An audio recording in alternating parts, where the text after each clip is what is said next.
Hey everybody, JJ here. It's Monday, December 21st, 2020. So the stimulus checks have been confirmed in this new nearly $1 trillion rescue package. Let's talk about the ins and outs of that. And let's talk about how insignificant these latest checks really are in the grand scheme of things when you have an economy that's completely on life support. It's only functioning because of many rescue programs. And some of these rescue programs are just being kicked down the road further, kicking the can further down the road. The problem is the road is crumbling and it's eroding out from under us. The road is eroding. So let's talk about these checks first of all. We're likely going to see these checks around the first of the year, probably a few days after that, in my opinion. We talked about Steve Mnuchin's comments previously, how he said he can get the first round, about 50 million checks out within just a few days. And the people to get their checks first are going to be the people that paid taxes last year.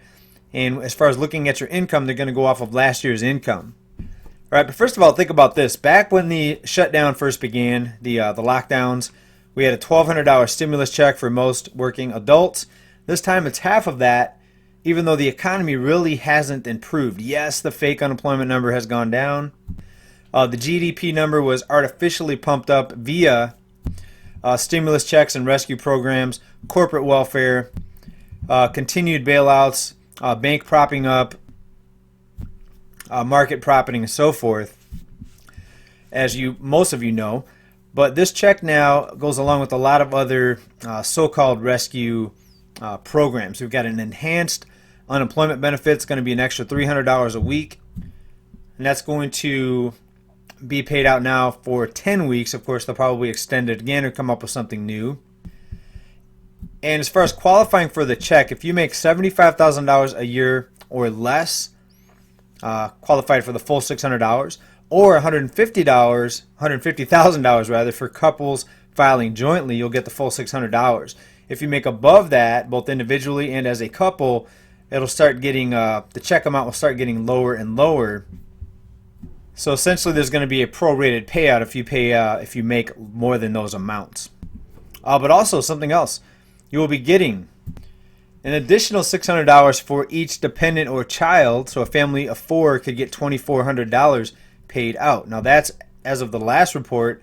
Who knows what's going to change between now and when this is finalized. All right, now let's talk about how insignificant these checks really are. Of course, there's a lot of people that really need these. People are so desperate right now. We see this in the food lines and the desperation and the millions of people that cannot pay their rents or their mortgages.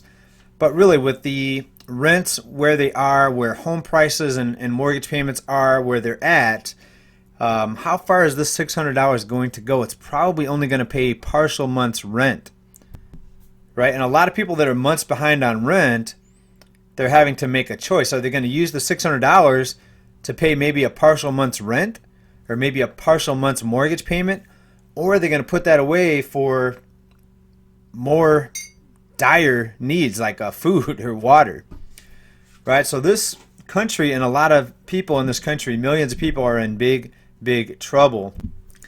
And the rest of us, including myself, a lot of us I should say, including myself, are concerned that this is going to continue to go expand, and we're going to see things further fall into crisis territory here in the U.S. So just because you're doing well today, you have a job today, you have income, you have a roof over your head, what's going to happen if this thing continues to fall apart?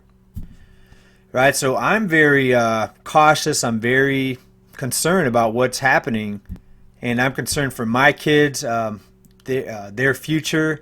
Will they be under some sort of third world living conditions? It appears we're headed in that direction because everything we're seeing now is not a long-term solution. It's just a temporary, and I've said this before, a band-aid on a broken leg. Also, a lot of people are going to go out and spend these checks and hand these checks out to mega corporations, right? We have so many small businesses that have closed down. This whole illness situation has been used as a tool to further get rid of the middle class, wipe out more small businesses, increase the profits for the people at the top. We know The mega wealthy have gotten richer during the last 4 years, more than any other 4-year period in the history of the United States.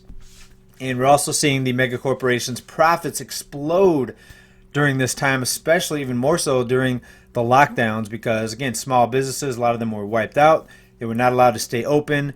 They were regulated. They were hassled. They were fined.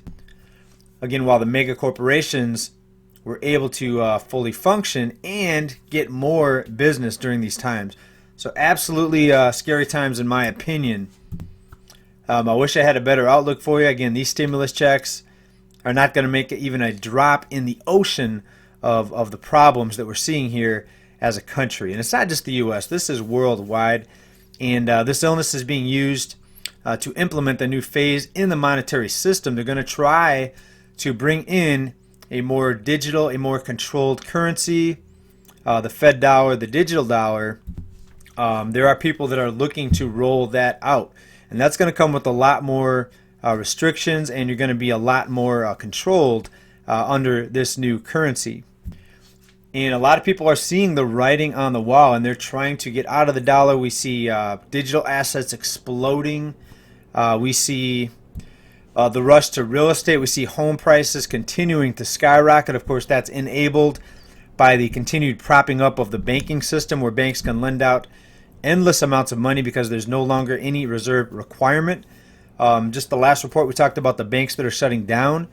Banks are no longer incentivized to try to get people to put deposits into checking and savings accounts. Why? Because there's no longer any reserve requirement. Okay, also back to the relief package here and the stimulus checks. This package also extends the moratoriums on evictions until the end of January. All right, so ask yourself, as slow as these people are, as these lawmakers, as long as it takes them to finally come to an agreement, will they come up with another agreement before the end of January? Because keep in mind, the last check was sent out at the beginning of the shutdown, and we had to wait, 8-9 months now to get the second check. Are they going to be able to come up with another agreement before the end of January to keep extending this, to keep kicking the can down the road, right? To keep holding off the day of reckoning, or is something else going to happen between now and then? I say be careful, be cautious at this time. Prepare for the worst, expect the unexpected. Black swan, white swan, I think something big is in the cards. Because right now it's at a point where they're barely keeping this held together. And guess what's going to happen out of all of this? People are going to say, we need these checks faster. We don't need to wait for the lawmakers to go back and forth. We need something faster. We need something more consistent. People are going to be begging for UBI. Right? And if you want the UBI, you're probably going to have to do some things that you normally would not do. When they say jump, you say how high in order to get the UBI, right? Right, so most of you know what's going on. A pretty scary time in my opinion. We'll be back with another report here very soon. You let me know if the $600 stimulus check is going to help you. Are you going to go out? Are you going to buy silver with it? I'll probably use mine to buy some more silver. All right, also SD bullion link down below. I think silver's in an uptrend. We did see a pullback down to about $23. I told you then I was buying more. We did see a recovery in silver, and up over 1.4% here, up over $26.40. And I think silver is going to be more valuable than any of us know in the very near future, and we're about ready to find out some new information coming out here in the next few weeks. So keep your ears out, keep your eyes out. Stay well, stay safe, stay prepared, everybody. Until next time, bye for now. Peace.